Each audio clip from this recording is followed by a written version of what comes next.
Hello everyone, সকলে কেমন আছেন? আশা করছি ভালোই আছেন। আর এটা হচ্ছে যে পহেলা নববর্ষের ব্লগ। অনেক দিন পর একটা লং ভিডিও নিয়ে আসলাম, ব্লগ ভিডিও নিয়ে। সো যারা যারা দেখছেন তারা অবশ্যই লাইক দিবেন। এরপর আমার মেয়ে আমাকে প্রণাম করলো আর আমার ছেলেও আমাকে প্রণাম করলো। পহেলা নববর্ষের দিন ওরা এটাই যে ওদের মাথায় ছিল, এটা দেখে আমার অনেক আনন্দ লাগছে আর ভালো লাগছে।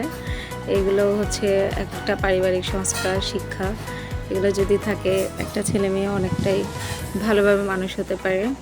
সো আমি আমার ছেলে মেয়েকে একটু মিষ্টিমুখ করাচ্ছি, যে যেটা পছন্দ করে তাকে সেটাই দিচ্ছিলাম। দেনই তো আমি একটা নববর্ষ উপলক্ষে কেক বানিয়েছি আর এগুলো সবগুলো হচ্ছে দোকান থেকে আনা। একটু সাজিয়ে গুছিয়ে নিয়ে বসা আর কি, বাচ্চাদের খুশির জন্য। আর যখন আমাদের বেবি হয়ে যায় তখন আমরা বাচ্চাদের হ্যাপিনেসের জন্য অনেক কিছুই করি, আর এটাও হচ্ছে তার একটা অংশ। তো সবাই একটু ভালো দৃষ্টিতে দেখবেন। এই যে আমার বোন, আমার মেয়ে, আমার ছেলে বসে আছে, ওরা সবাইকে নববর্ষ জানাচ্ছে। আর এরপরে আমার ঘরের মধ্যে আমার ভাসুরের মেয়ে আর বিল্ডিং থেকে অনেকে এসেছিল, ছোট বাচ্চা আর বড়রাও পরে এসছে। আর এগুলো হচ্ছে একদম সকাল সকাল হঠাৎ ওরা চলে আসছে কেক কাটার সময়। অনেকটাই ভালো লাগছিল ওরা যে আসছে, তো ওরাই ছিল আমার গেস্ট। কি কিউট কিউট অ্যাঞ্জেল না সবাই, দেখি অনেকটাই মনের মধ্যে প্রশান্তি যাকে বলে, বাচ্চাদের দেখলে ঠিক তেমনই লাগে। সো এরপর আমরা এই যে মা ছেলে মেয়ে তিনজনের একটা ভিডিও নিলাম। আজকে নববর্ষের দিন আমাদেরকে কেমন লাগছে সবাই কমেন্টে করে জানাবেন। আর এরপর আমরা আসবো হচ্ছে কেক কাটিংয়ের মধ্যে। আমার বোনকেও কেমন লাগছে সবাই একটু জানাবেন। এরপর আসছে হচ্ছে কেক কাটিং, কেক কেটে সেলিব্রেট করছিলাম নববর্ষকে। আর ওরা সবাই বসে বসে দেখছিল। আমার মেয়ে তো এগুলোতে ও ফার্স্টে কেক কাটবে, ছেলে কাটবে না, তাই সে ওইদিকে বসেছিল।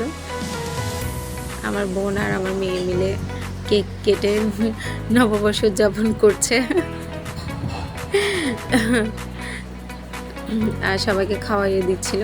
এরপর আমার মেয়ে আমাকে জোর করে খাওয়াই দিবে একটা নিয়ে। তো যারা যারা আমার ভিডিও দেখছেন কিন্তু এখনও পর্যন্ত সাবস্ক্রাইব করছেন না, প্লিজ তারা আমার চ্যানেলটা সাবস্ক্রাইব করে আমার পাশে থাকবেন, আমার পরিবারের একটা সদস্য হয়ে থাকবেন। আর কেমন লাগলো আমাদের আজকে ব্লগ অবশ্যই কমেন্ট করে জানাবেন। আর এটা ছিল হচ্ছে একদম সকালটা যদি শুরু হয় পহেলা বৈশাখের দিনে, তাহলে মনে হয় যে সারা বছরটাই খুবই ভালো যাবে, এটাই সবাই আশা করে। সো আমিও করেছি এগুলা সব করতে করতে। দেন আসলাম দুপুরে খাবার দাবারে, কোনো একটা রান্না করলাম হালকা পাতলা, যেহেতু আমার এখানে খাওয়ার তেমন কেউ নেই। আর বিকালে আমাদের একটা ইনভাইটেশন ছিল, এখানেও যাওয়া হবে। জাস্ট আমি চিকেনটা একটু রোস্টের মতো করে রান্না করেছি ঝোল করে, আর দেন ডিমিয়া ছিল। তো সকলেই ভালো থাকবেন। সবাইকে নমস্কার জানিয়ে শেষ করছি আজকে আমার ব্লগ।